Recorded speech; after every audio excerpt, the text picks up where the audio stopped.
Ebele eza koloba na ekolo Congo bandeko balandi. Oui, madame awa nakati ya posolo na kinda ka télévision. Isika wapi tobetaka tongo ekolo Congo po etongama po que mokolo malobi na ndaki sonyo sur la chaîne nationale pa wapi ordonnance tangamaki. Yi kolo akata mokonzi ekolo mama Félix Antoine Tshisekedi Tshilombo. Autaki kokomba na kati ya magistrature ya ekolo na biso donc toza na volet ya justice. Bisika wapi 17 magistrats ya siège bazui et tumbu, c'est-à-dire révocation. Et belé va perdre ba matricule na bango donc va ko exercer sous soutien ekolo Congo lokola ba magistrat.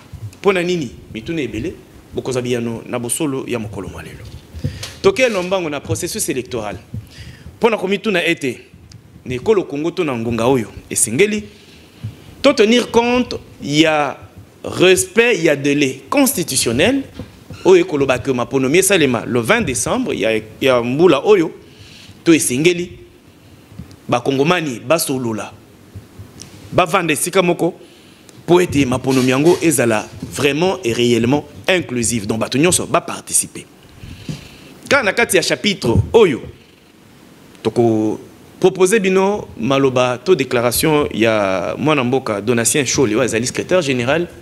Il y a conférence épiscopale nationale du Congo, Senko, à petit point de vue na ma le processus électoral. C'est quoi puis bango balobi ba ko s'organiser pour na ko barrer nzela na o bazo ko kanisa que maponomi kozala na tricherie na kati ba mettre en place centrale électorale na bango avec promesse ya ko rendre public ba résultat.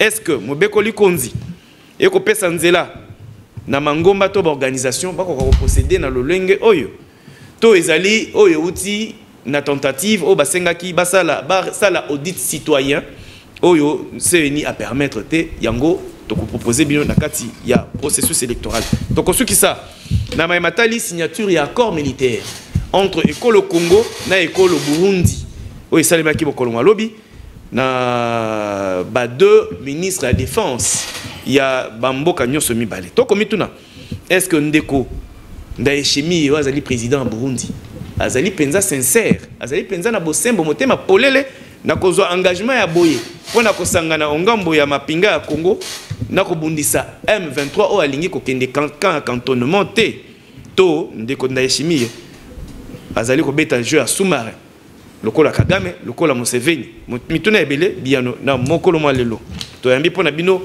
mwana mboka Eli Beni.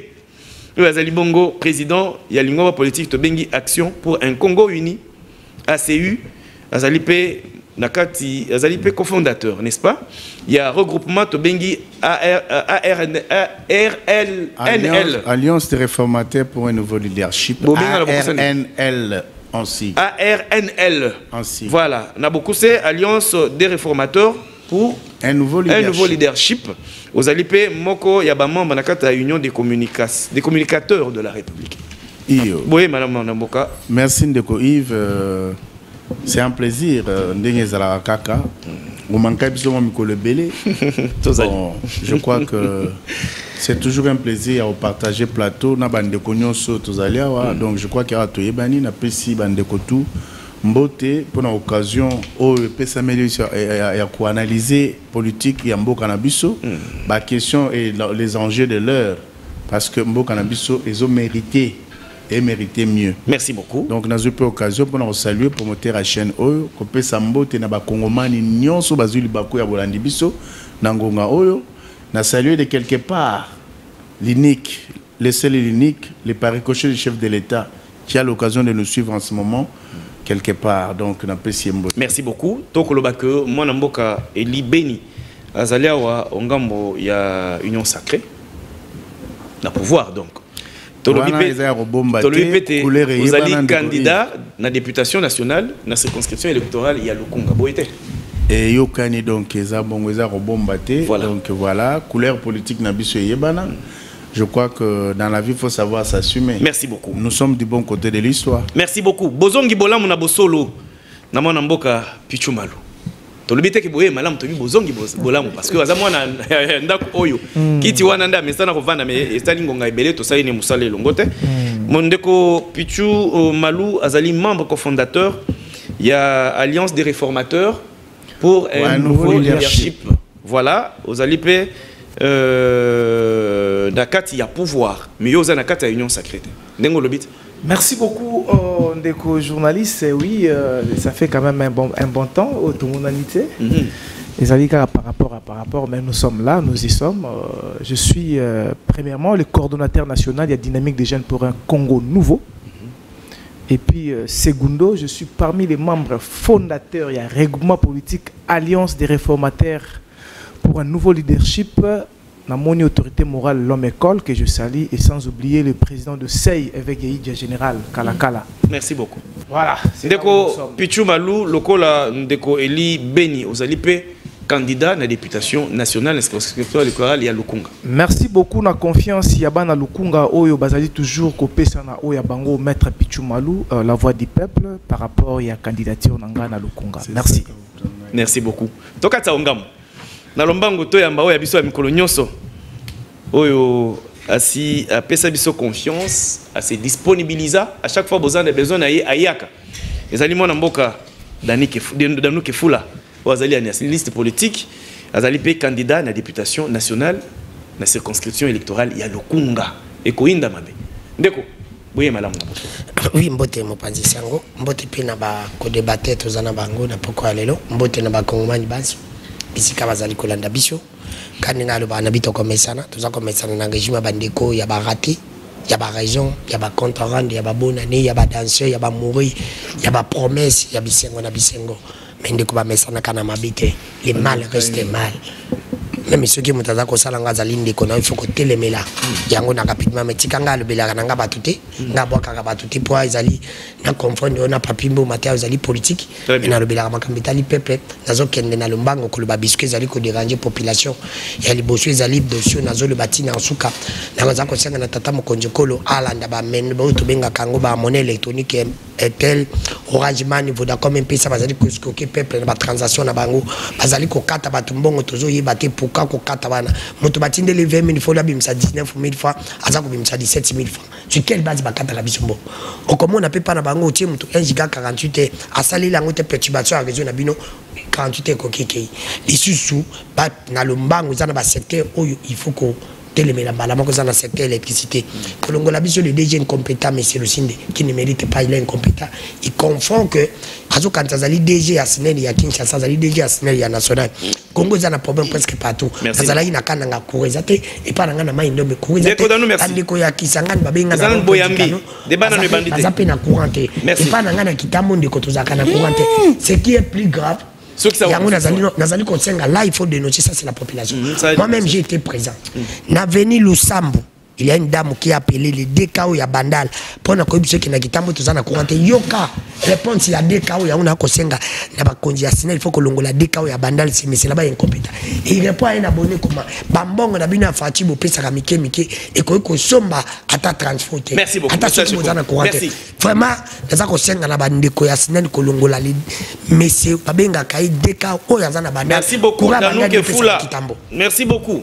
Toyamba to souhaité bozongi bolam les soso lokola Pichou Malou cette fois-ci na Doli Mwanza ndeko bozongi bolam na bosolo ça fait très longtemps aux ali cadre na kati ya dynamique des progressistes hein, révolutionnaires du pro hein. Voilà aux ali coordonnateur il y a les amis de maître Pichou Doli Mwanza en même temps candidat la députation nationale, la circonscription électorale, cette fois-ci, il y a Funa. Merci beaucoup. Merci beaucoup, Nayo, Nikolanga Yves, Nabakongolais, nous surtout, Bamesana Kolanda Bisso, Pesara Bisso Confiance. Dans ce pays, Makasi Mingi, Nabako débatteur, Nabisso, Bazali, Tourawa.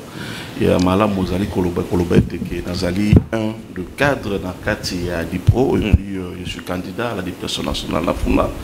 Et en plus d'être candidat, nous avons coordonnateur et les amis des maîtres Doli Mwanza au siège dans la Katafuna.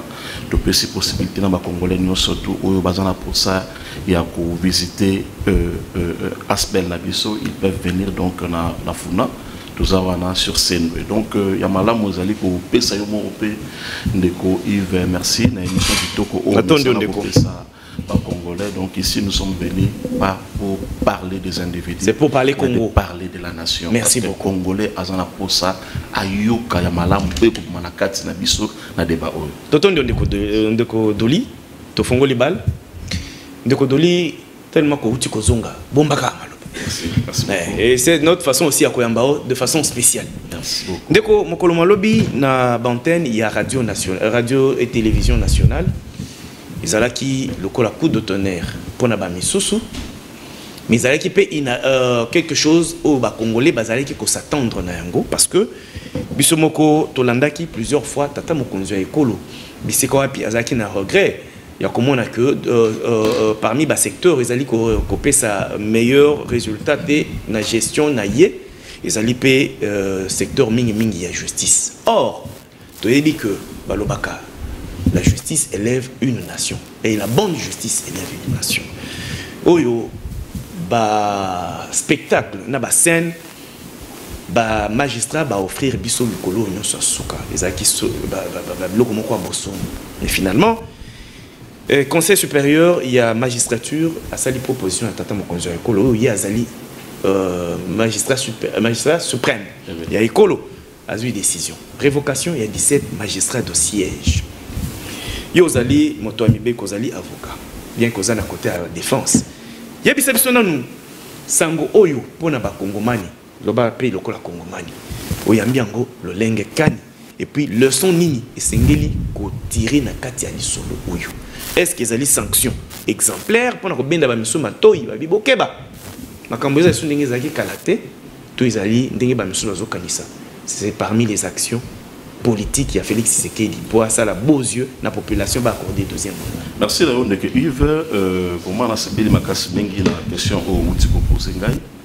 Ici je vais répondre pas comme étant avocat, on va répondre comme politique. Congolais. Politique, hein? Politique. Congolais, donc, très bien. En tout cas, on a apprécié l'idée à chef de l'État pour mettre de l'ordre dans l'appareil judiciaire, quand bien même qu'il y a beaucoup à faire. Donc makamboze ebele ngana ko ebisayo biso batoza beaucoup plus na terrain to ko ebisayo la justice congolaise ala ki par terre pourquoi ko mona moto mosusu boelele comment atoza na dossier ndengeni apta olobi ba français ya makasi ndengeni tu es obligé après que bo sali plaidoirie bo le il faut bo mona composition c'est devenu une monnaie courante et puis ba justice ba ko ebiso mettre ce qui yo yete.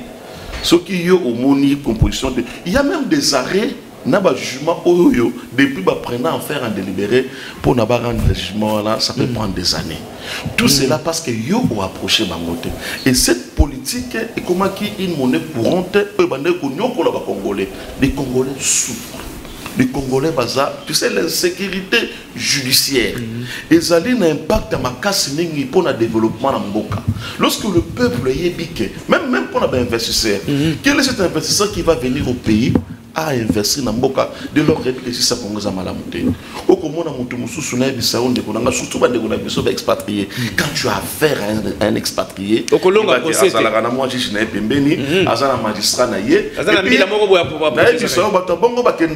donc l'invitation pour te comme la raboter. Donc aux sambana juge ton magistrat il se fait avocat ya mutuana il se fait plaignant mutuana au tika jamais comme on a batuana. C'est comme ça que intouchable de connaître ma difficulté. En tout cas coup de chapeau na mona mboka Félix Antoine ndenge à prendre cette initiative ya koluka ko éradiquer cette politique.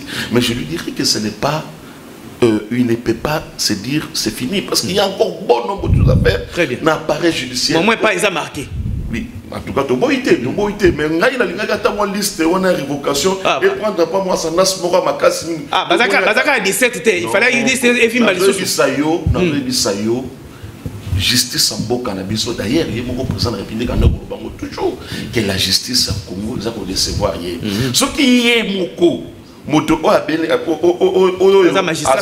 azali likolo ya institution surtout apôle la justice boni na petit peuple. Merci. Nous de l'opposition républicaine oye kumbamena ndeko Constant Mutanda to applaudir décision en chef de l'État, mais à s'arrêter en tête. Merci. Il a encore beaucoup à faire parce que Congolais a côté là. Merci beaucoup. Ok. Félix Antoine Tshisekedi sorti le Sali. Non seulement comme président de la République, mais beaucoup plus comme magistrat suprême. Est-ce que et Koki to ebele ezana mi akosala na domaine oyo na makambo les kanaka appareil judiciaire na biso. Opesi makanisi na peuple Kolanda. Merci Ndeko. Je crois que Mingongo s'est élevé pendant plusieurs années pour nous dénoncer le comportement il y a Bazouzi, na magistrat na biso ya parquet. Moi en tant que Moko Bambisi na mai na secteur à justice. Voilà. Nazam tu n'auras pas la descente parce que tout côté na marambe belé oyo ezako dénoncer dans le secteur à justice. D'abord un non respect, il y a débit, il y a audience dans certaines juridictions. Bayaka Herbalingi. Oui. Et au commun que il y a des délais. Les lois ont fixé les délais pour les affaires qui ont été prises en délibéré pour les prononcer. Donc, maximum c'est 1 mois.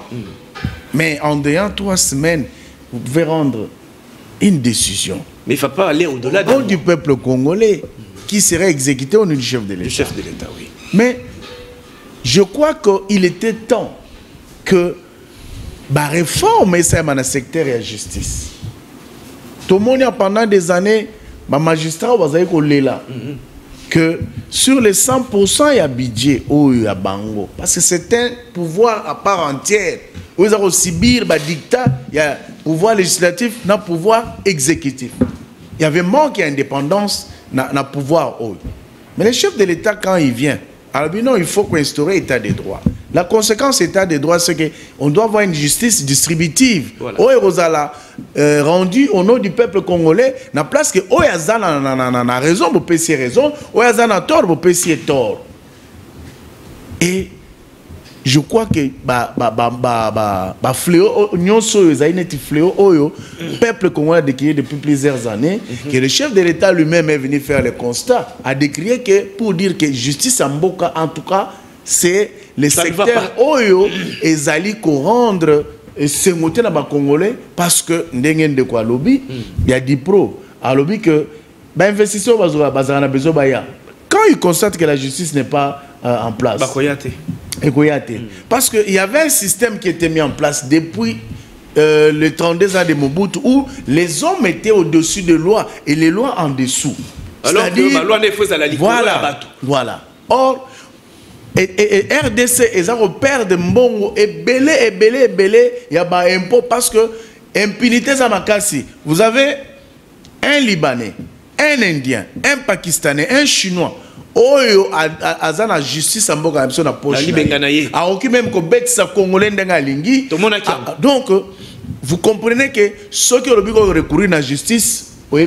Généralement, voilà, exactement.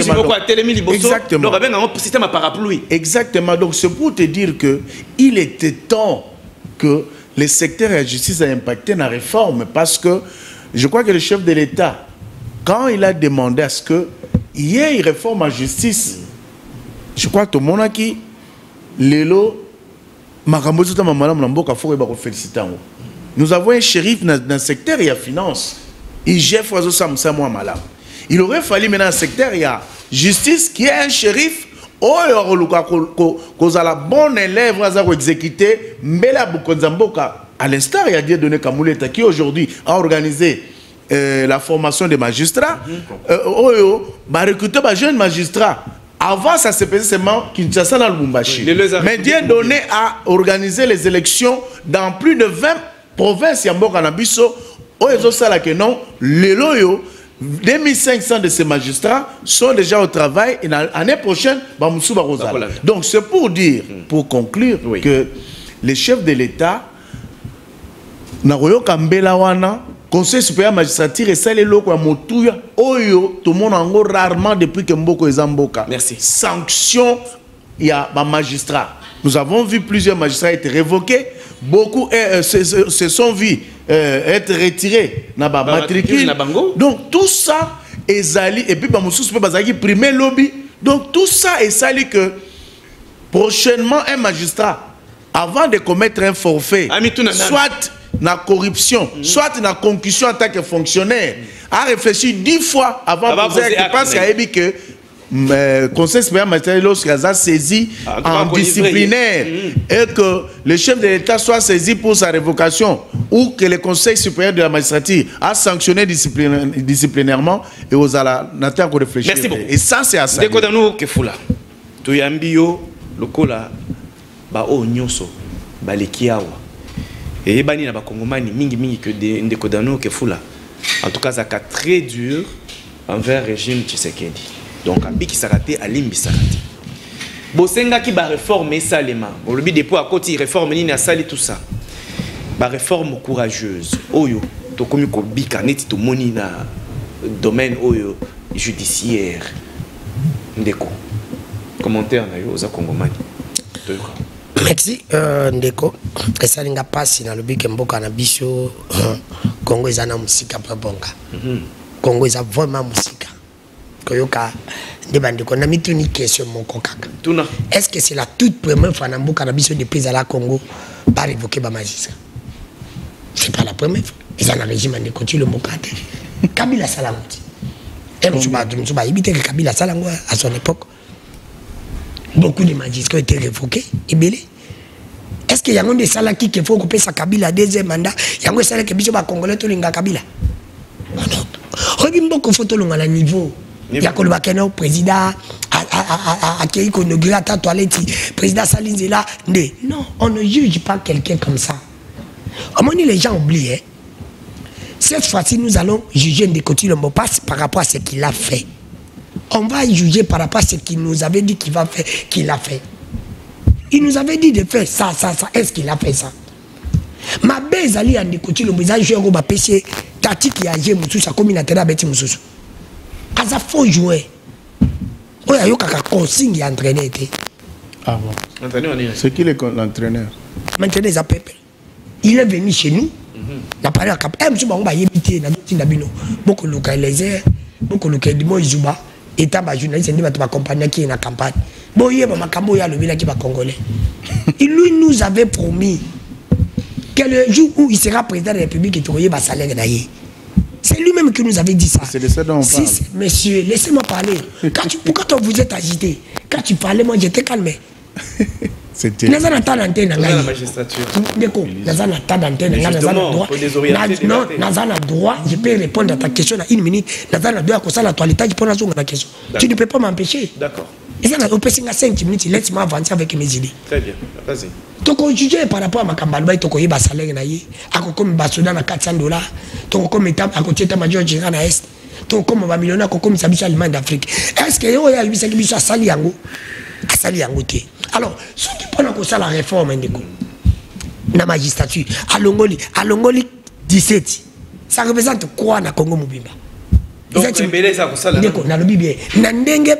problème. Parce que lui-même a dit que la justice est un problème. Il n'a pas tort. La justice est un problème. Problème de la justice. Ma belle pour mes amis. Il y a un bandi en côté. Ma couti a compris sa solution. Mais Colongo, non. Est-ce que Colongo les a compris sa solution? Comment tu es journaliste, tu peux dire ça? Mais ils allaient solution exemplaire. Non. Kabila a salaki yango. Est-ce que ça va continuer? Kabila salaki te pas de continuer mon dé. C'est Moutamala m'a mis tout dans la question. Pourquoi payer ba magistrat ngo bazwa ka corruption? C'est ça aussi une question. Mais tu n'as pas pourquoi. Kabila longola qui me bazo continuer. Et c'est nga personne na longola ko sila. Te ko sila te. Quels sont d'autres mécanismes na koki kozwa pour sila? C'est ça le grand problème. Oh bango attaque ba bazali ba padité à douanga na zana ngam to sali doit na jeunesse. Ba bitu ni question. Moi j'estime que ne konangai ko longola ba magistrat nde ya longoli ba magistrat. Izali ka solution te. Solution faut utana ne pas na yemoko na ba collaborer na exemple. Est-ce que balongoli biso ba magistrat oh to yebi ba dossier les kawati ebele bato bazaki à la base ba dossier à 100 jours ba magistrat ba peut-être ba moyibe intellectuel bazar est-ce balongoli ba to yebi ba dossier Salima wati les gelou bon to yebi 42 millions d'écoles. Bateau nyonso basala ba projet toyeba ne ba poso ni banani suka. Est-ce que merci Ndeko Dan. C'est pour te dire que Ndeko Langa bango bazolongola ba compte. Tu vas basala ba compte à rendre na yo balongolio. Moi j'estime que rien ne va changer. Merci. Tata mo konje ko pona ngai kolongola kaka te luka pe moya ko améliorer ba condition de vie. Merci beaucoup dans nos points de vue. Parce que pourquoi pas Ndeko Pichou Malou. Ndeko Pichou Malou. C'est ça aussi le grand problème. Nakati ya magistrature nekolo Congo to landi biso nyonso lecture aux sala face ya ba réforme aboy nakati appareil judiciaire. Merci beaucoup Ndeko. Loki danou hein alimbisi binote hein. Monique parler n'est pas dire. Oui non ko banda ko loba mais olobi le côté. Parce que makile ya wenzi ça on a tina. Ne pas reconnaître les efforts où Mokonza Mboka za ko sala pour refonder l'État. Parce qu'il est dans la refondation de l'État. L'État était en état de berne. Sur tout le plan. Aujourd'hui, nous sommes dans les conséquences. Il y a plus de 2, 4, 5, 6 décennies à Mboka Nabiso. Mais il est là. La principe de la continuité, il assume et puis il est en train de voir comment organiser, réorganiser, refonder. Est-ce que ça doit faire débat ici pour reconnaître ses efforts? Ça, c'est de la mauvaise foi. Ils sont des aînés.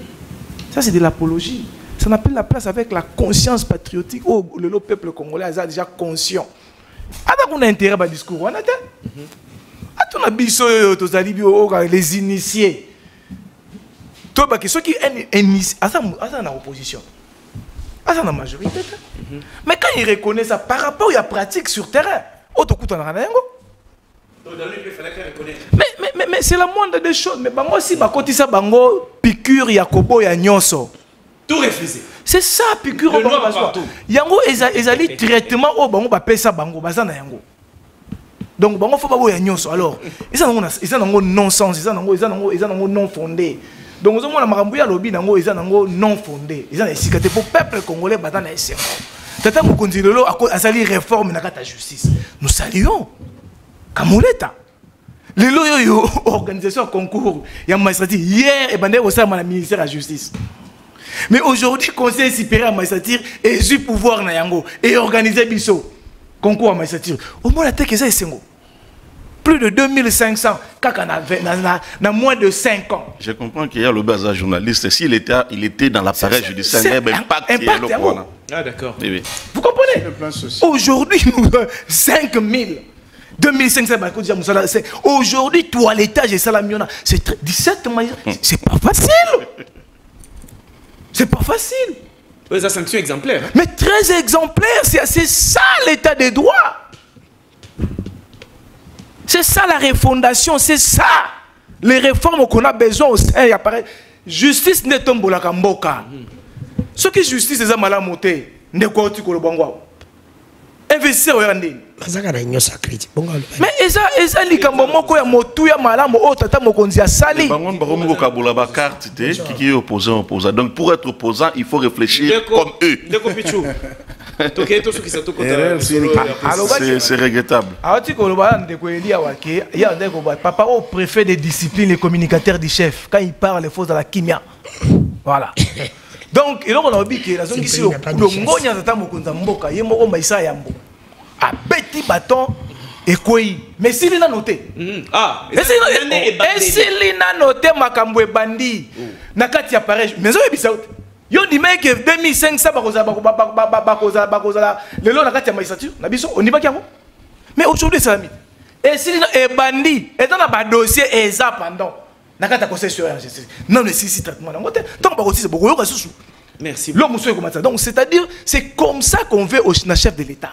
Et rencontrer même attente de la population congolaise parce que les loyaux bakambo e belé zina au côté ba conflit foncier au côté la boy ozongza boy au côté platam tozaki wapi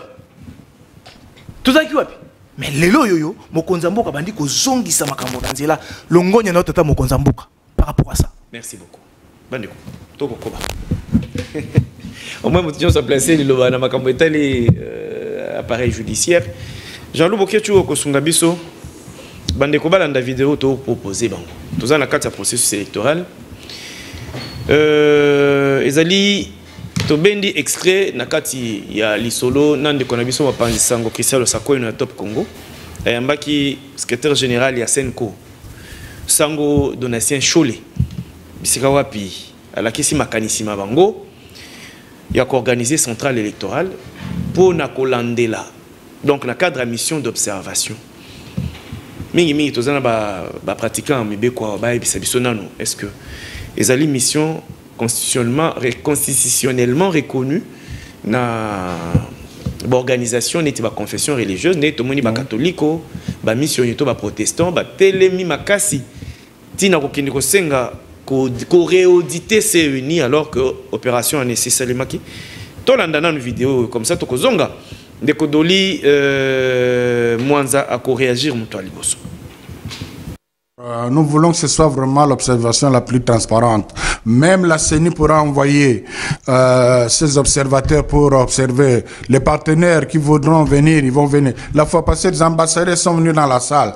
Donc, il y a un logiciel adapté, toute une infrastructure montée, un central, un plateau avec beaucoup d'experts. Alors, chaque observateur a un formulaire de questions qu'elle doit répondre qui permettent d'élaborer le récit. C'est trop technique, mais je résume. Alors maintenant, et ce sont des résultats affichés, hein, donc on pourra encore vérifier ça par d'autres moyens.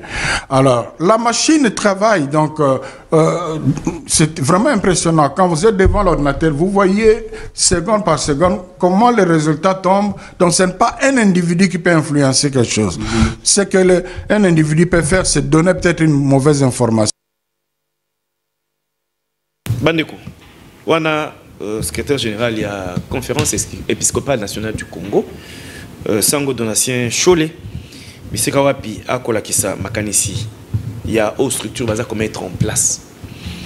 Est-ce ezali pour accompagner CENI na mission na bango ba confession et observation, to ezali penza commenter une structure moko parallèle na centrale électorale ou mission nango ezali reconnue na mibeko ya école Congo. Ndeko doli monzi. Ils ont ça la passé. Ils ont ça la passé parce que les Congolais belé ba comprendre makambo presque pas. Le Congo n'appartient pas à Félix Tshisekedi. Le Congo nous appartient tous. Voilà. Félix va partir mais le Congo va rester. Ce qui te salara politique il y a un individu. Où ils allaient bouge-toi de l'angana kota place on ne fera rien. La meilleure politique, c'est d'amener les idées. Nous avons dit à l'opposition républicaine, une fois que nous serons au pouvoir, de remettre un système autobinganguna comme la rupture. Rupture les alliés à bannir ces valeurs.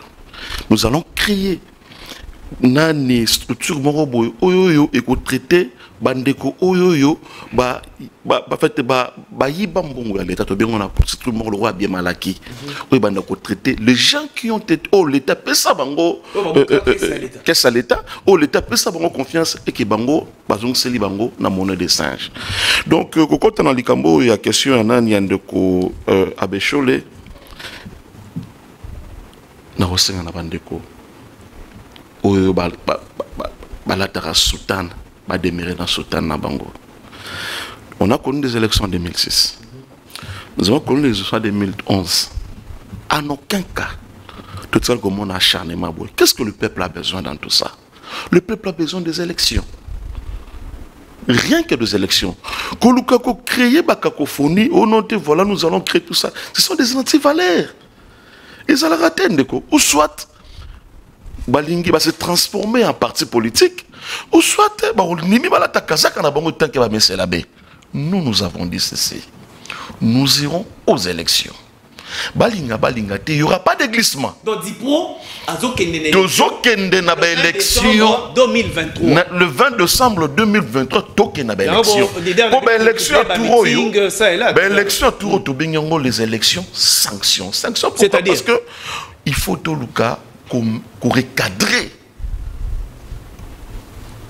le Congo. Nombre à Bato Belé, Bakotsa, Mutua, Bato Keno, voilà, la jeunesse, Balingi, Koulia, la jeunesse, Balingi, Masanga, tout ça. Mais nous disons que la jeunesse congolaise qui a été insultée hier, ce n'est pas la considération que nous avons la jeunesse Yalelo. La jeunesse congolaise a sanctionné papa na mikolo mesana ko liambonga Congo chaque fois. Ce que tu as le vent où il y a jeunesse qui est dans le monde entier de Konangai, tu as Sénégal, un jeune de trentaine d'années, à Koutia, de Komakisal, à l'aise. Ce que tu as dans Mali, au Tali na Burkina Faso, ce sont des jeunes. Et le leadership, où il y a incarné le leadership de la jeunesse, ils ont des Costa Moutamba. Dans la opposition républicaine. Nous avons dit ceci, Yves Nassilissa. C'est ça. Que l'Église va accompagner le Congo à mieux faire. Parce que nous ne voulons plus le sang écouler dans Mboka. Nous voulons que le Congo ait gagné dans tout ça. Le peuple congolais a souffert ma casse.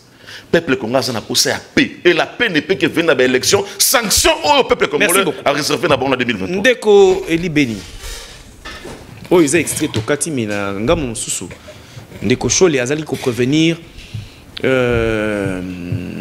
désordre, toute situation moko ekozala semblable na situation moko chaotique. Ce qui penda se eni akoki koyoka mingi bangote ba catholique na ba mission. Na kobongisa selon bango maponomio esengeli. To ebite maponomio esengeli wana esengeli ni to cholandawa ambassadeur ya Union européenne na RDC après le solo na enandeko Denis Kadima. Alobi soto uti ko solo na ndeko Denis Kadima. To moni musala ndenge ezo salem eko kende kitoko. Mais na kati ya ba kongomani zane pe ba misusu pe balingi koyate to ko forcer bango te baya. Mais kuna ndeko Chole azali ko provenir mabe eza koya. Bolandier, centrale électorale, au Yabango, et on a publié les résultats en temps réel. Et Zali Baya, c'est une protestant, Bazali Kotier, la CENI, tout vous avez une perception, il y a des marches, il y a des confessions religieuses, parce que la confession religieuse basée belle. Ndeko, merci. Je voulais passer mon temps à répondre à Ndeko Danou. Mais il n'y a rien là-bas, je ne veux pas m'attarder là-dessus. Merci, tu as évolué. Parce que je crois que les Congolais vont juger. Point de besoin pour moi de m'attarder. Mais Danou Azali analyste politique. La Kazakh est analyste. Non, mais là, je m'entends des paroles. Ok. Parce que Erazui Maloba a salé à contredire. Mais moi, je me retrouve pas dans ce qu'il a dit parce que le peuple congolais non plus ne se retrouve dans ce qu'il a dit. Tu as dit que Mbo Kapo est comment dans la dimension de niveau bah oh tout ça pour la lelo et ça m'a mis ça là et puis ils aura tango mais du moment où vous avez des Congolais qui ne comprennent pas ça mais ils ont une certaine mission à accomplir pour rouge et noir alors il faut tout cas parce que dans leur tête bah penser que ils ont bon alors qu'ils ont bon. D'accord, processus électoral. Je voudrais revenir sur le processus électoral. Très bien. Dès qu'on a 2018 bah ça on a biso ya catholico bah il sera biso que bah largara sur terrain 40 000 observateurs. Alors que bah kosaka. Ya solo. Malonda ayebi sanga bonazo cité kombo na ye na contentieux électoral 2018. Ayebi sanga boye na bande comme sous. Balobi église catholique bah cela demande 40 000 observateurs. Mais accréditation biso to pesa bango ezai 25 183. Je n'oublierai jamais ça. Mais bon, on va essayer 40. Je dis bien déco 25 183 accréditations catholiques à Zoa pour permettre de couvrir RDCT. Ça veut dire que Babouka le Kouta la Mambébélé parce que ils sont en train d'exécuter certaines missions. Il y a France, où Azali ennemi, j'irai les lois à Congo, n'a pas africain parce qu'Ali comme on a Congo a se développé. Et les mêmes missions sont relayées par Bandekolo Badanou, oh Ebela pour opposition, oh mission na Mangoya Ali à Rotala que ils ne peuvent pas soutenir le Congo qui est libre. Lorsque nous parlons Congo et parle et relaie les discours du Rwanda, relaie les discours de la France, na banguna nyonso ya Congo balingi Congo avancé te. Ndeko. Tolobaki ke Ndeko Chole, Ndeko Mbongo bazali na agenda caché. Ça s'est avéré vrai parce que tout le monde qui a biso nyonso ke Ndeko cardinal Mbongo na muninga na ye Chole. Oh ba ke ko recruter bandeko ya SCC. Ah, ba recruter bon. Je vous dis. Ba komi mokanda et na ba catholique aux États-Unis, ba komi mokanda na administration américaine pour la kosenga que va empêcher Ndeko Félix à organiser une élection, va pression que l'élection se tenir, et puis va ça tout pour que Batina OIF ait audité le fichier électoral. Et on te dit que bazan agenda caché. Je crois que Mokil Mombemoni parce que quand les Américains ont bango mokonde bazusu mukanda batini na gouvernement congolais pour hôtel sabango rôle. Est-ce que Tomi tunana biso ba congolais? Rôle ya église ezali nini na mboka? Est-ce que cardinal Mbongo comme Chole obiso to ki alobia azana droit nini ya okende ko senga que mboka loko a Congo et tenir une élection, tu peux faire qu'il auditer fichier électoral, tu faut kaka OIF les diriger dans le Rwandais et après auditer fichier. Est-ce que vous comprenez? Donc, lorsque vous avez les gens qui viendront prendre parole ici, pour leur que non, en bon moi les droits, il n'a pas les droits. Mais les gens oublient le fait que c'est ni to bien en ezali Commission électorale indépendante. Indépendance dans les alliés puisque qui chole azali contenir mordicus pour que pas que ne auditer fichier électoral. Est-ce qu'ils ont pensé un seul instant? C'est pourquoi je dis dans ce pays non quand une de soit dans micro à l'objet on a beaucoup de chance. Mais c'est pour vous dire que lorsque nous prenons tout ça en compte, où il y a des gens qui se disent qu'ils ont étudié. Batanga, bazana ba doctorat en philosophie, mais comme il est là, tomorrow, bazali voué na cause diabolique ya roluka pour déstabiliser tout un pays. Chole na kali na droit ni chola zanango, ya roya koloba que il faut kaka nani élection pour ça il faut pas auditer fichier électoral et so il va cela ngotolo mubulo ko sala. Est-ce que le peuple congolais a besoin de vie en Chole parce que Chole a faut auditer le fichier électoral? Ils ont oublié que. C'est ce que ça va, non? Conclu, c'est que des Chole a bossé, c'est que. Il ne faut plus faire ça. Lorsque des Chole. Bon, bon d'accord, gardez concentration. Merci beaucoup Ndekweli.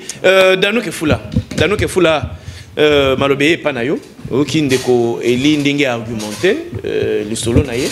Olandi vidéo en abisso. Wana eza nango extrait. Mais côté wana ndeko shola ko promettre. Netikao moko boyi. Soki c'est venu à prendre en compte ba makambo na bangote.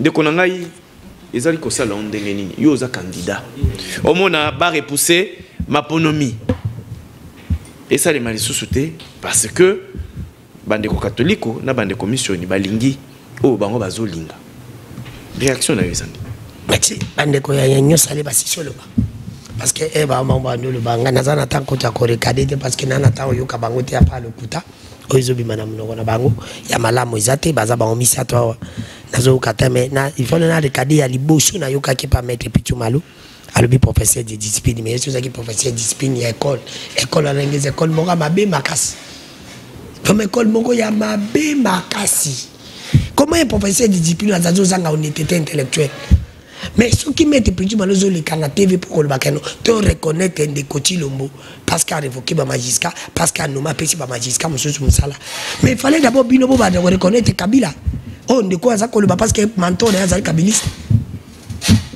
Kabila a révoqué ba magistrat nommé pas l'époque Kabila mais biso peuple te le battre eri batsala ngutu Kabila tsala taba makadam ochamu tuna balabala po batrolia makadam yo ndimi le loso musala makadam biso njiba so ndeko tilo ba révoqué ba to ba mona ngonda sali pona yoko révoquer ma magistrat beko nommé musa nango wanati oh muta sa musa izanti parent azole sa pesi bana tongo ti apesi bana 12 biloko na poka bali abige na za veut parent mais musa no parent yango wana osalati bana na balia ah mobike na bosolo pe bosemo bino boka msangaye bi mona ibisa kabino bande ko nangaye moni flatterie zakana ma age bino bozo sala flatterie o match si esili ba ta bosali flatterie ba ko benga bino te basi ba nommé bato basi ba nommé bo fanda na bino bolo ba bosolo pepa yo kabino bolo ba bolingi kongo kongo bolinga onde na flatterie bo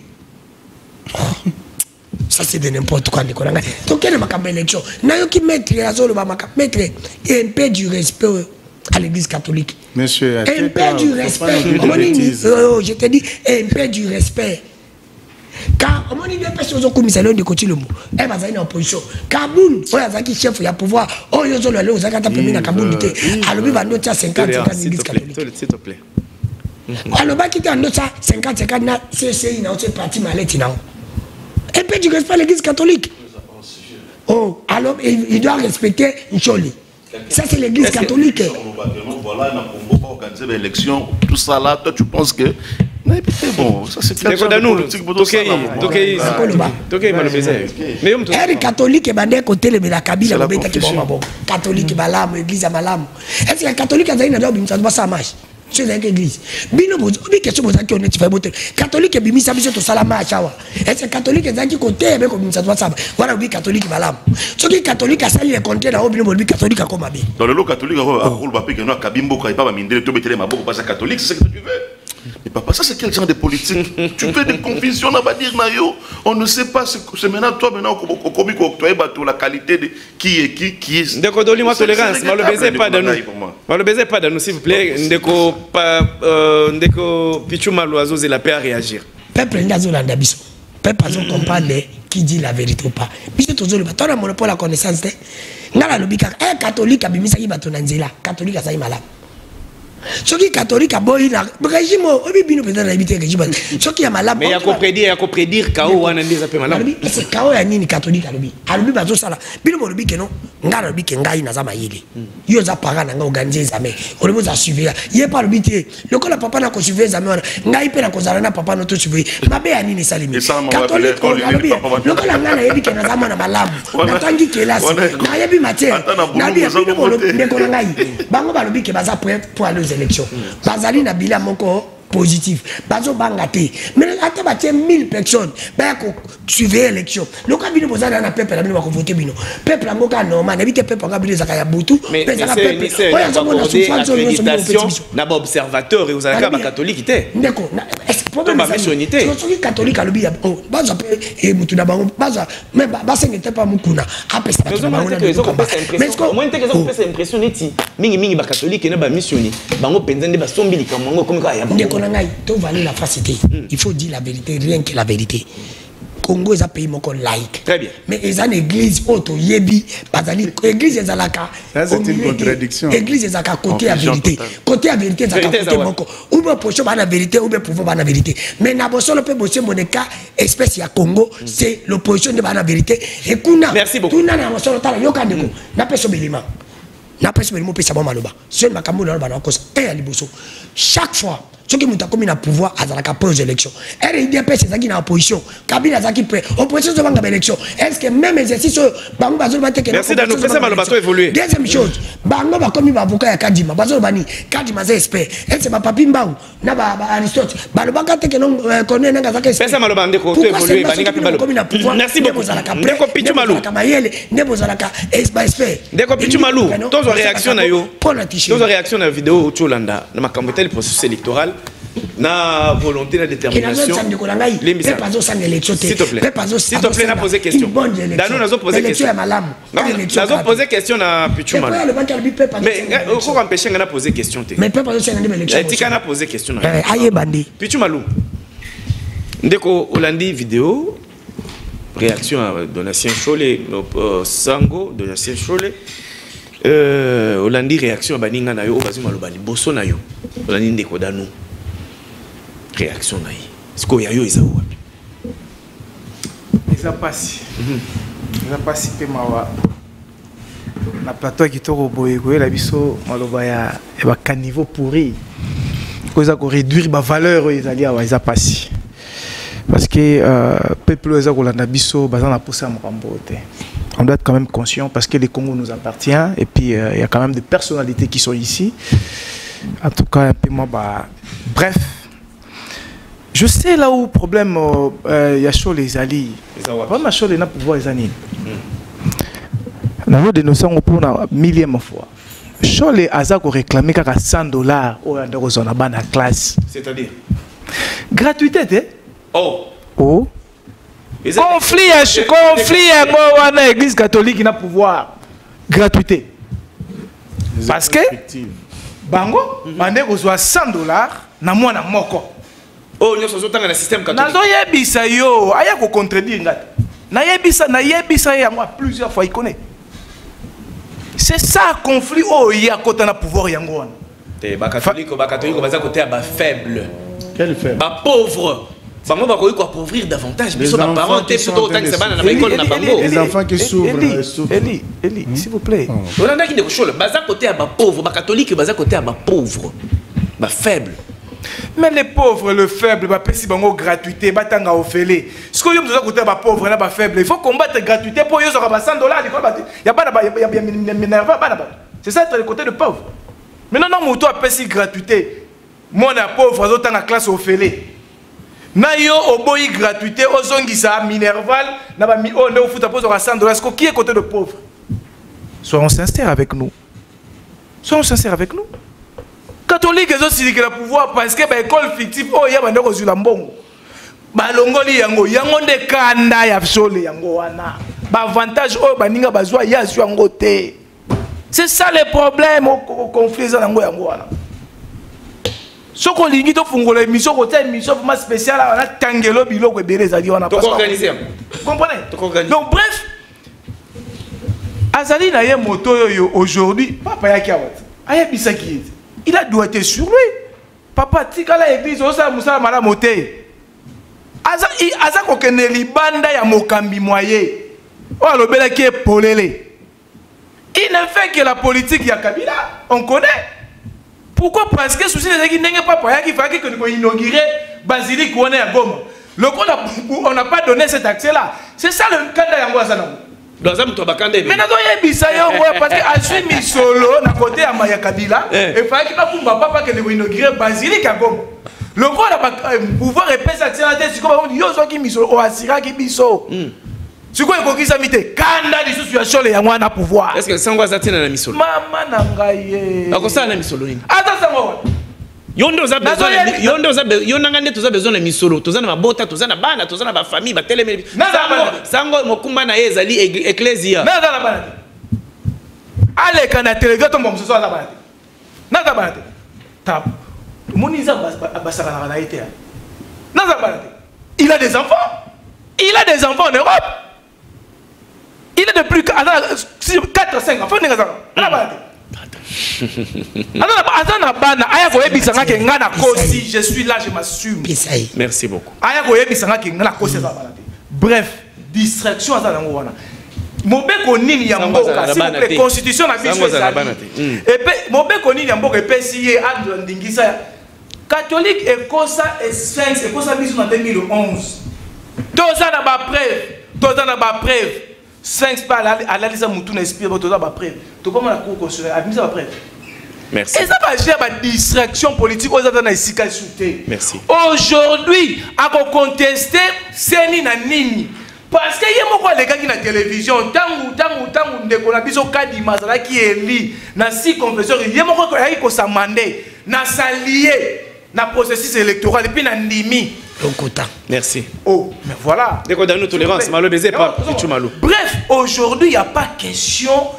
Bah idée na yaza nango soki na ebité allo azana ye opposant. Merci. C'était un opposant face à pouvoir par rapport à un élément on a dit qu'on énumérer awa. Biso toyebi été déjà audité salamaki na ba expert. Ba américain oya kene ko contacter ba contredire na rapport na bango.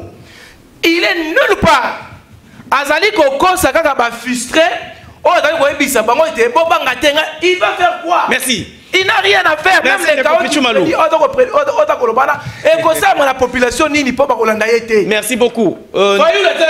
Assez d'exister. Pourquoi? Parce que le parti politique, il y a pas tout. Alors, ça, il y a recevabilité. À hors course.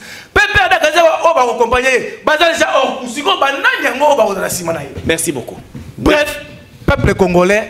Parce que ça dit intérêt à la population et ça merci Ndeko. Et si la population continue à moto oh ya lingi pour défendre ba intérêt na ye. Merci. Ça va maintenant relancer débat. Ndeko Pichu basango bazakana bana te. Biso ndina yonde to bala officiellement to zana bana. Voilà. Bandeko to. Bazakana bana yo on a ça la tête. Limbisa va Zakanaban. Limbisa. Avant Ganaban na yete. Merci beaucoup. Avant Ganaban. Merci Ndeko. Toko. Yomo comme Toyebi. Mais puis que Basango va Zakanaban ate. Merci Ndeko Pichu. Merci Ndeko Pichu. Voilà. Bande konanda ko bande kona plateau lisolo e kokoba. Merci beaucoup lisolo e kokoba. Lisolo e kokoba Ndeko.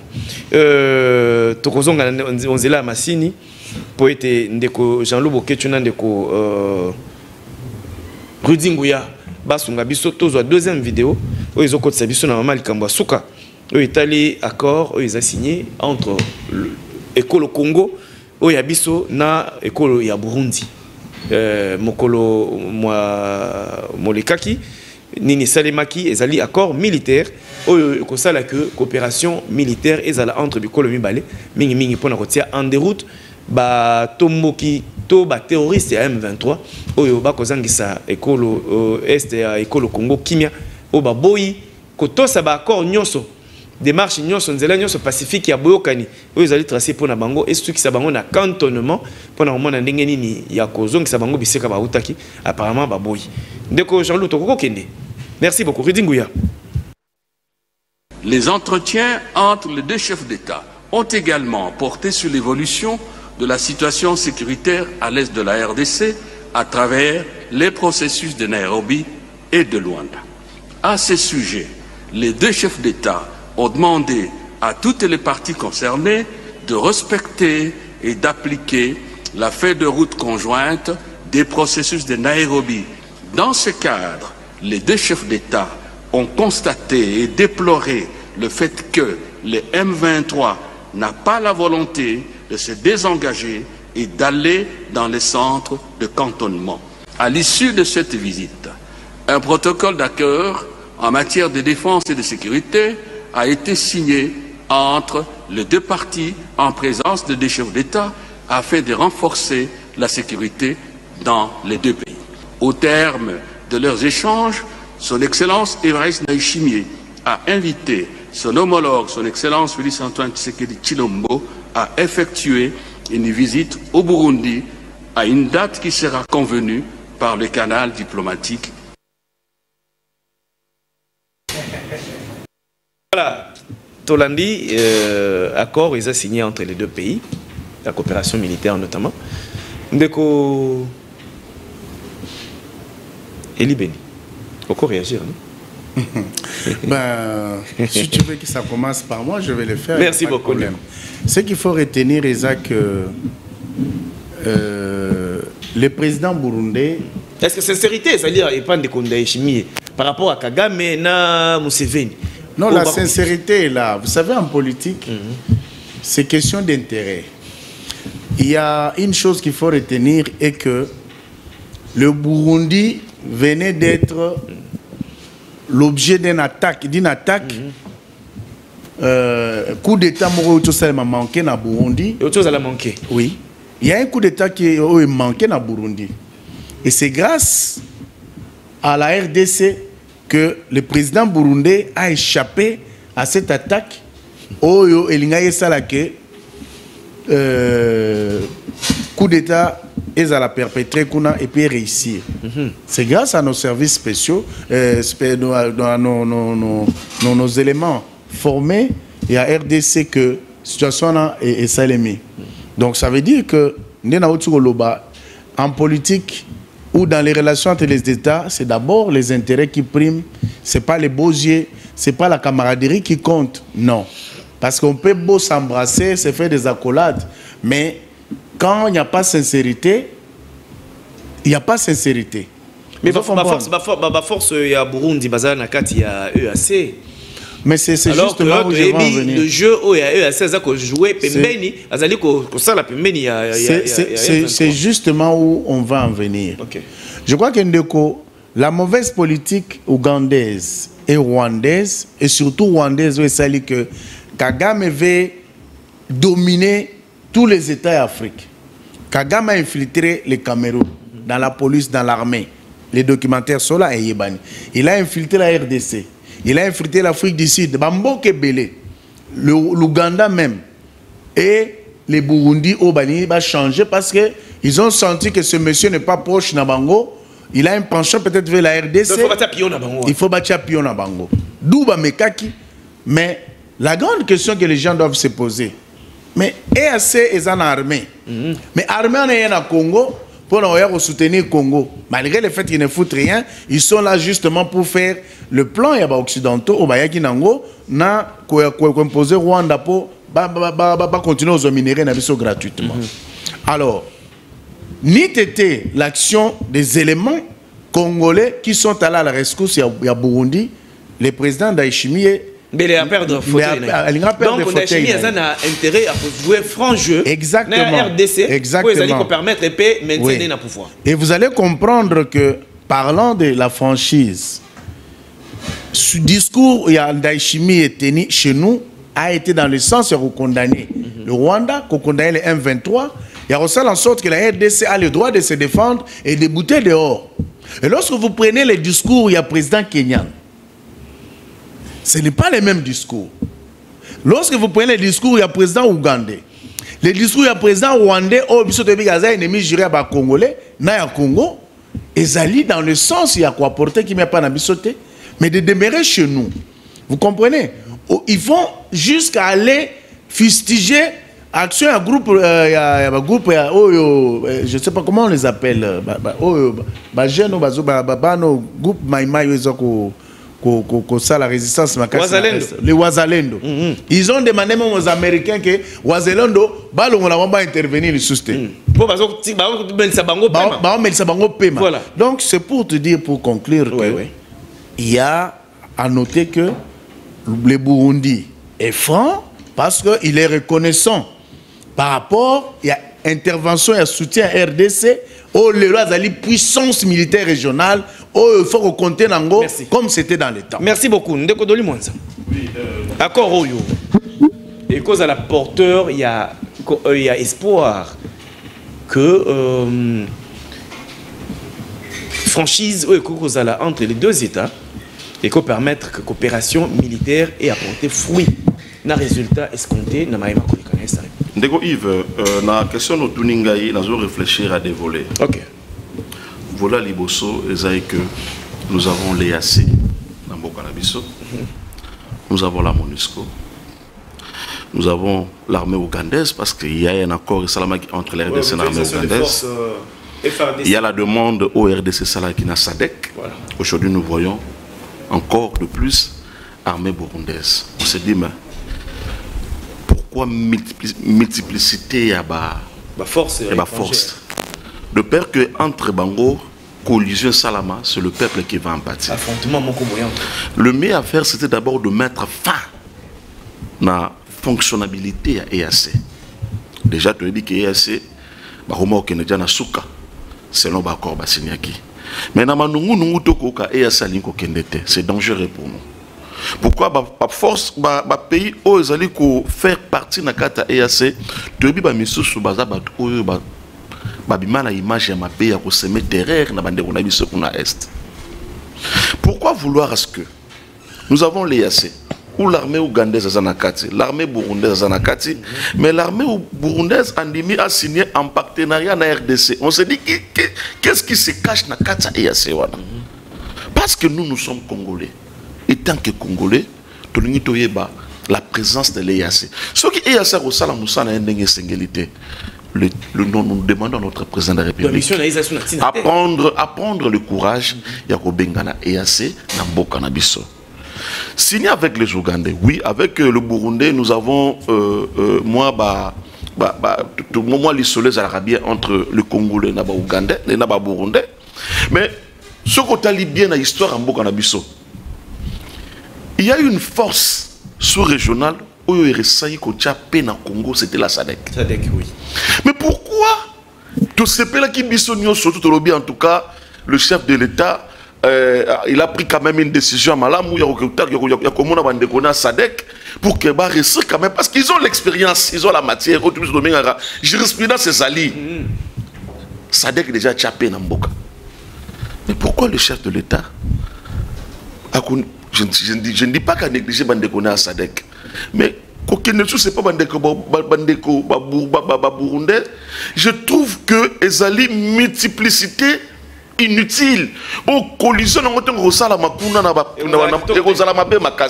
nous avons dit ceci. Oui, vous disiez, dites par là, c'est aussi ça. Nous disons ceci. Nous, l'opposition républicaine, une fois que nous serons au pouvoir, on va arrêter Kagame. Parce que celui qui est le sommaire de trouble n'a partie à Est. Nous allons l'arrêter. C'est ce que le peuple congolais a Kosenga. Kagame doit être arrêté. Il faut prendre le courage de le dire à haute voix que la personne de Kagame doit être arrêtée. C'est ça le meilleur discours peuple azana pour ça. Merci beaucoup. Ndeko Dano Kefula. Ntina ya accord entre RDC et Burundi. Merci. C'est l'analyse. Merci. Je dois quand même prendre le temps de regarder M. Pichumalo qui a parlé de l'intelligence. Il dit que Bango Bazana débat, faut même débat. M. Pichumalo, pendant les locaux, le Bango est shooté parce que c'est difficile. Mon équipe au Bazan, Bazo Pola, mais je ma casse, ma fan de sa missine là-bas, mais ma fan de sa Cristiano. Il a besoin de pouvoir. Ceux qui sont intelligents au cours de sa fonction, tu vois, cette fonction pour aider le peuple.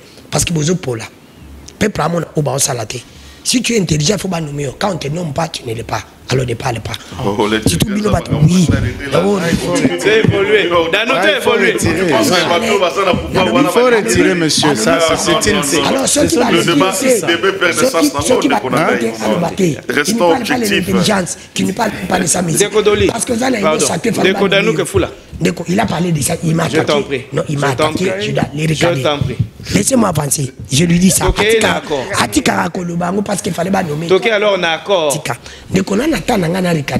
Il a parlé de Choli. Non, au moins, il ce qu'on y évite, il ne faut pas qu'on le bat. Alors, Inch'Allah, ils ont réclamé $100. Mais tu peux moi, je suis villageois. Chez moi, Nyoki, il ne va les amener pas $100. Chez le école catholique, mais l'école catholique, ils ont à Kinshasa. T'as le Kutamisi, no Yozanango. Alors, Inch'Allah, ils ont réclamé $100. Tu es bibi sur la province. Mais il ne va les amener combien?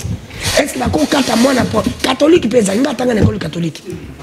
La province, il va amener $100. T'as le Kuta.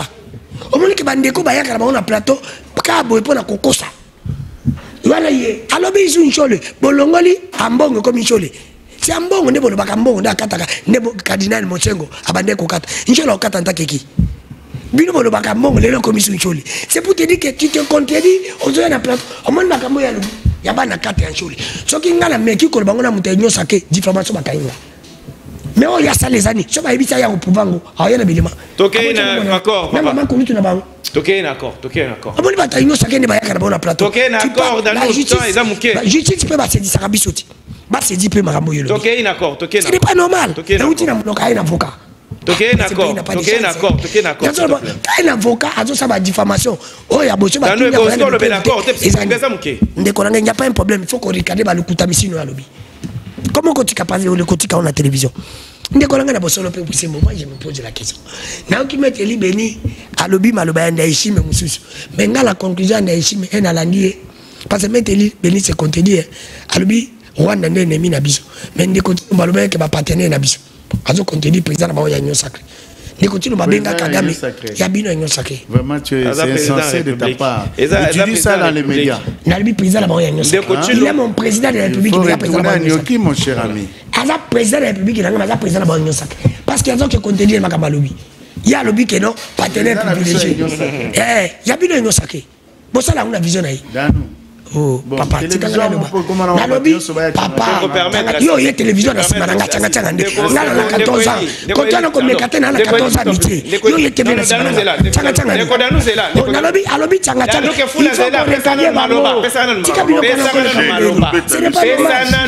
il y a une télévision dans ce moment-là. Il faut regarder au Corbani. Mais non, c'est pas normal. Moi, je passe à la télé dans non, la lobby, papa, il y a une télévision dans ce moment-là. 14 ans de métier. Tu connais le bani. Tu connais pas tout le monde. Ngai pas ngai. Toi tu as un débat. Sur betting na TV na beton. Merci beaucoup. Merci comme ça. Moi ça ne passe pas. Merci. N'a pas ngai le quartier. Beta bato ba yebite ngai. Merci. Tu kangana ki na tala télé. Mais laisse-moi avancer. Mais na ebini na zo gérer tension na tempérament. Papa to sili kité. Zela non Zela merci.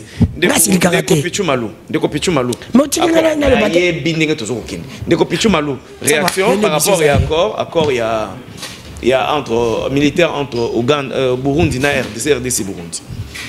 Au Monique Mboka la un problème.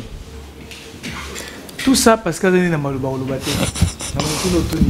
Voilà pourquoi il faut que nous côté ma kelele moi t'as ma kelele na kata parce que dans la argumenté donc on benza mutu oyo azana matière té donc azana matière té akoloba nini oyo za makambo fo makambo fo donc matière il faut ça pour bimisa yango azana matière té yo moni que position na fataka ma kelele bref na rolanda été bon. Merci beaucoup, tu as évolué. Ça c'est le préfet des disciplines.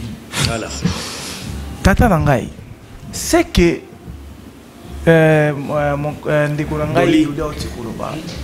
le président de la République, aujourd'hui, si le Rwanda est reconnu dans le monde entier que mouvement terroriste, M23, donc Rwanda a soutenu le mouvement terroriste dans le Congo M23, c'est par rapport au courage politique du chef de l'État.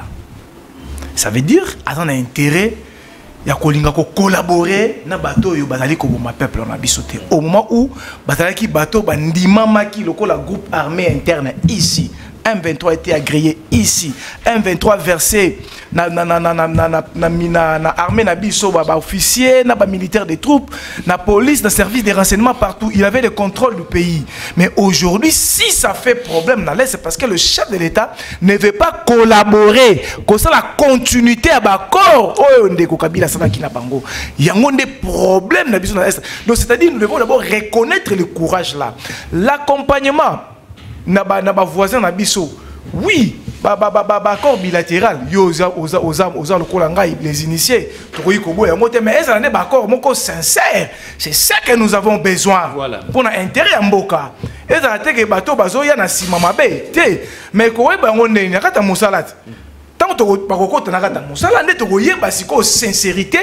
à travers rapport le distinguer libénia oti kotalisa wake totalisi to memeli bango mais siko retourner ba repesa na biso à travers accord oti kozwa c'est ce qu'on attendait pour l'intérêt à peuple congolais donc ce n'est pas que eza kozwa mapona intérêt ya kolinga ko éradiquer bo soto oyo batikeli biso na régime passé avec les accords Nassi Bolanda qui binomoko le chef d'état-major Chiwewe avec général na ordonnance il y a Félix Tshisekedi mais aujourd'hui il est en train de travailler avec un patriote il dénonce à que vous comprendre que l'armée est infiltrée jusqu'à moi les piliers c'est un problème que nous au bâti que la biso c'est le travail qui est en train de se faire mais écoute EAC oui EAC ça déjà au Kenda. Oui, déjà, yo yebi, respect, il y a encore islami na délai au islami, mais déjà batika na mikolo moke pour na kotika moko na biso. Maître, voilà pourquoi oui, ceux qui savent appeler mot de la fin, tous ceux qui savent soit placer un mot tous ceux qui comme on pour la kochité, tout ça ko senga ka sincérité. Voilà. Na bande ko na biso o baye parce que mokonzambo kazali très ouvert pour na collaborer na ba voisin pour te koluka payer la région na biso, c'est très important. Merci. Oui, en 30 secondes tout ce qui oui, Ndeko Yves n'a pas ma casse la réaction de Konangai, mais vous devez comprendre une chose qu'aujourd'hui l'armée congolaise est organisée. Nous avons suivi avec vous, ministre Nabiso, il y a information, à l'objet les lois au Congo et qu'il faut se défendre. Mais nous ne voulons pas la multiplicité. Il y a armée, il y a Mboka Moussoussou, prendre place. Mais aussi, je prends le pouvoir et puis l'opportunité de Sabino était que il y a opposition républicaine, tous allez na conclave na biso et se tenir lobby na Chobez vers 13h où tu représenter nos candidats na présidentielle na biso. Oui, mais Ndeko, la logique elle est simple, que la simplicité elle-même. Moi je me dis ceci. Bandeko nanga oyo bazo l'élection que non, bango ni baza prêter yako. C'est la guerre contre les Rwandais. Les Congolais sont prêts. Parce que si tu le but, tu as un exemple typique. Burundi baza 40e na armée na bango. Armée na biso eleki armée na bango. Comment bato biso to leki na makati ko benga baba ya ko aider biso. Les coopération. Mais ndeko coopération on coopère ndeko na ngai. Ba chanja kana moto aleki yo. Mais comment moto yo leki za ko se changer. So ki Burundi nda ya ki vers biso, on peut oui parce que to leki bango bazo senga force na biso. Mais biso to ke vers bango au moment biso. Merci beaucoup maître Eli. Moi j'estime que non ndeko na ngai kaka ndeko albi il faut EAC et longwa. Batia ba moyen na armée na biso. Merci beaucoup. Maître La sagesse veut que la politique, il faut être très attentif. Voilà. Je crois qu'il y a des gens qui suivent la politique congolaise de loin, à l'instar d'un sage comme Herman Cohen. Il peut vous parler pendant 1 minute et dire beaucoup de choses. Mais nous avons comme impression que beaucoup de nos amis qui passent à la télé, ils participent à un débat à l'interne. Ils ratent chaque fois train. Ils ratent chaque fois décollage. Non, tant ils réfléchissent, ils vont Congolais comprendre. Parce que c'est-à-dire, lorsqu'on est dans une organisation régionale comme sous-régionale, il y a des principes arrêtés au sein. Il y a regroupement, il y a entraide, il y a intervention sur le plan économique, plan social, sur le plan social, sur le plan industrie, sur le plan militaire et sécuritaire. Que lorsqu'un membre est attaqué, ils peuvent venir. Voilà. Donc si nous avons pu faire appel à la SADC à l'époque avec Mouzé Kabila, et sous Kabila, c'est parce que nous avons organisation à SADC. Et si nous avons fait appel à l'EAC, quelle que soit la puissance militaire que nous pouvons avoir, mais c'est parce que Burundi est un membre de l'EAC. Donc, et là, voilà, si tu comprends dans votre, on va commencer à spéculer, parce que les véritables juges, ce sont ceux qui nous suivent. Merci beaucoup. Donc, tu comprends que par moment, on ne doit pas passer le temps pour venir raconter nos vies à la télé. Voilà. Et... Merci beaucoup. Pichu Malou, 10 secondes. Merci beaucoup, Ndeko merci de bande réunion. Surtout, ce qui est important, c'est quoi? Les réformes au sein de l'armée. Voilà. Ce qui est plus important. Aujourd'hui, l'engagement jeunesse, plus de 20 000 déjà engagés pour nous défendre drapeau. Et puis les moyens sont mis. Aujourd'hui, avec l'ordre de programmation, tout ça, c'est l'organisation armée nationale, ce qui est plus préoccupant auprès du chef de l'État. Mais ce qui ça a été pour les voisins. Mais Bissot, nous allons travailler sur le plan interne avec notre armée. Et je salue les montants en puissance. Il y a FRDC pour nous défendre Bendele Yambo Cannabis. Merci beaucoup. Maître Doli Mwanza. Merci. Maître Pichu Malou Totondio Ngozongi Pena Bosolo Lokola. Merci. Voilà. Danouke Foula de tous les temps. Merci beaucoup pour la disponibilité. Il a été. Merci beaucoup de tous les temps. Merci beaucoup en tout cas. Il faut préparer. Voilà. Tout ce que je peux pour l'émission.